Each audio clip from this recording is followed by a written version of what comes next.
যে রাসূলকে ভালোবাসে না, রাসূলকে যে মহব্বত করে না, সে কখনো প্রকৃত মুমিন হতে পারে না। বলেন কি হতে পারে না? হাদিসের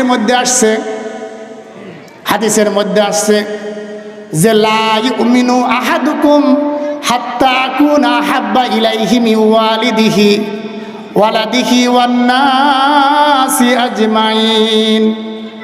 রাসূল সাল্লাল্লাহু আলাইহি ওয়াসাল্লাম সাহাবাদেরকে জানাই দিলেন, লা ইউমিনু আহাদুকুম হাত্তা আকুনা হাব্বা ইলাইহি মিন ওয়ালিদিহি ওয়ালাদিহি ওয়ান নাসি আজমাইন।